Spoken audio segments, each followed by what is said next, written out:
basically, let me go to point number 3. Point number 3.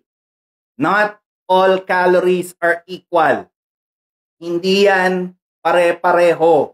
Okay? Hindi ibig sabihin 1,000 calories ng steak pareho sa 1,000 calories ng donut. Hindi ibig sabihin parehong 1,000 yung steak at parehong 1,000 yung donut is that pareho silang calories.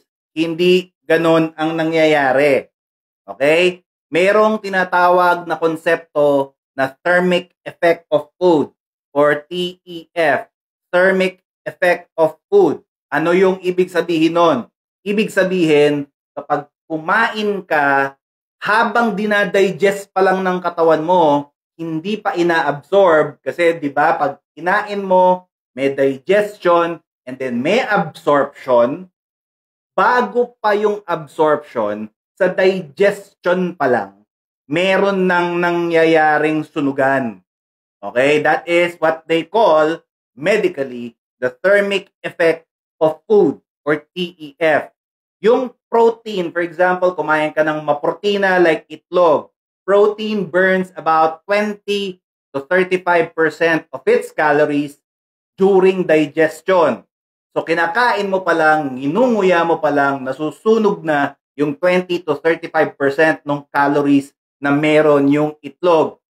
Okay? Fat, kumain ka ng taba. Okay? Pag kumain ka ng taba, about 5 to 15% of its calories are already burnt during digestion. Ninunguya mo pa lang, sumusunog na ng calories pagka taba. Sa carb, hindi masyado yung thermic effect. Okay? Yun yung sad story dyan. Almost none. Less than 5% lang ang thermic effect sa carbs during digestion. Kaya, between fat, protein, and carbs, mas maraming calories ang na-absorb from carbs versus fat and protein. Ibig sabihin, mas nakakataba yung carb kesa sa fat and protein kasi mas marami ang na-absorb.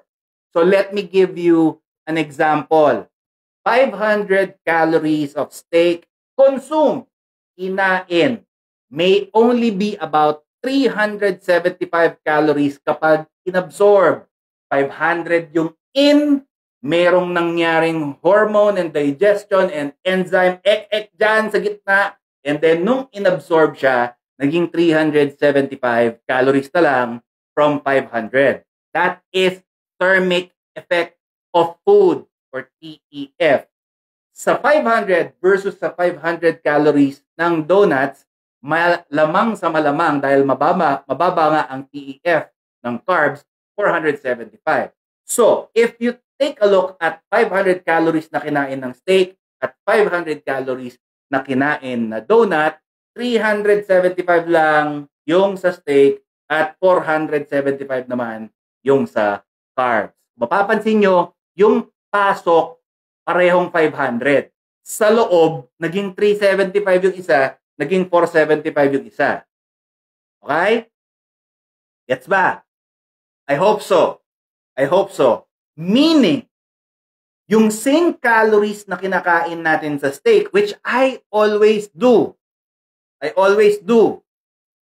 Kaya puro ako steak, puro ako giniling, puro ako itlog, puro ako meat, egg, seafood.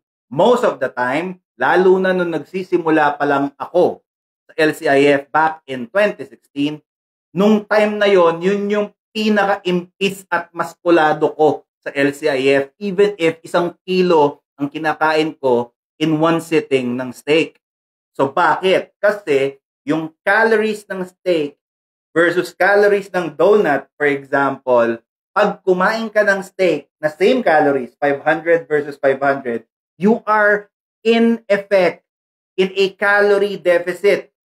So kapag ka 500 calories ng steak versus 500 calories ng donut, yung dalawang yon, kunwari kumain ako ng 2,000 na lang. Kunyari ang requirement ko, daily requirement ko is 2,000 para madali lang pag-usapan.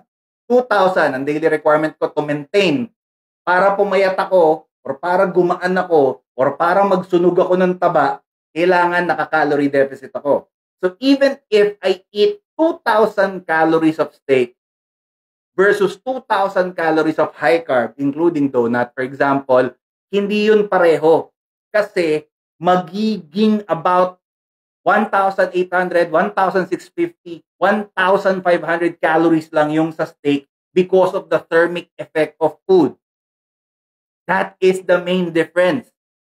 Kaya even if parang ang dami mong kinakain na steak, ang dami mong kinakain na itlog, ang dami mong kinakain na isda, pumapayat ka pa rin, even if naka-calorie surplus ka, it's because of the thermic effect of food.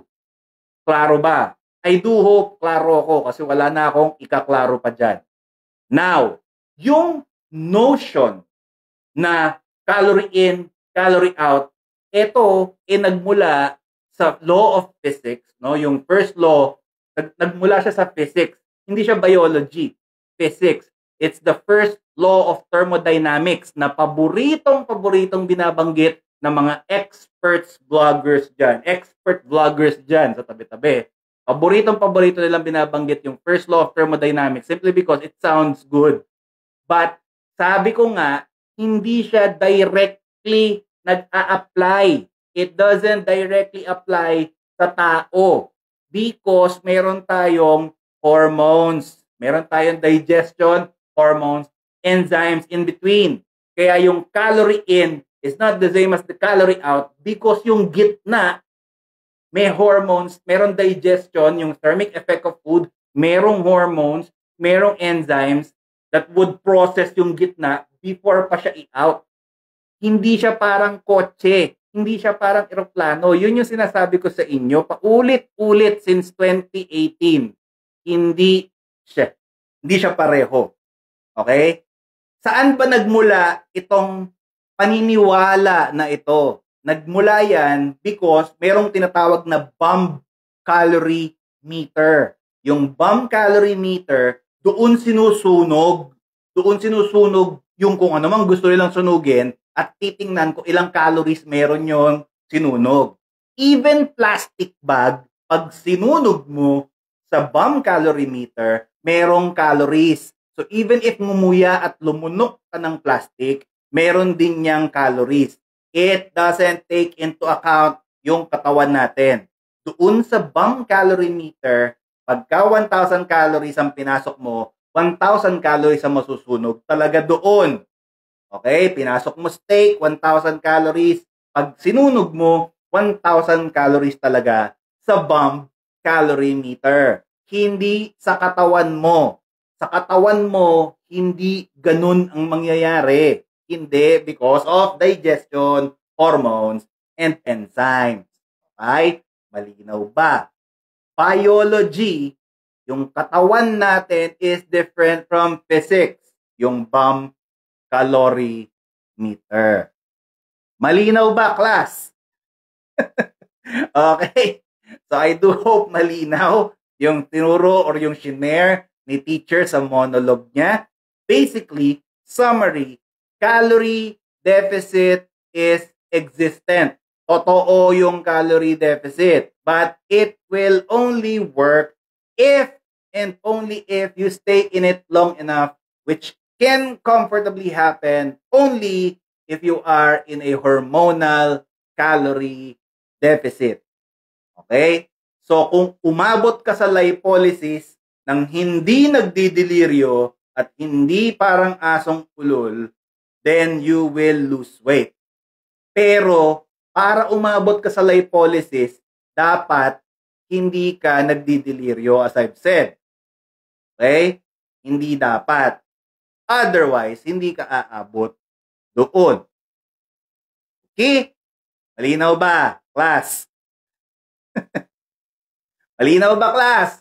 Okay, so kung yun na yung monologue ko for the calorie deficit. So again, no, hindi natin sinasabi, tayong mga low carber, tayong mga glucose controlled advocates, hindi natin sinasabi na hindi nag-e-exist ang calorie deficit. Nag-e-exist yan. It is basically just a measurement. Mine-measure mo lang yung number of calories ng pagkain. We just have to be clear as to what happens doon sa calories na yon pag pumapasok na sa katawan natin. So yes, merong calorie deficit. Yes, nakakapayat yon. But we have to be clear paano nangyayari yung pagpayat doon sa calorie deficit. Okay?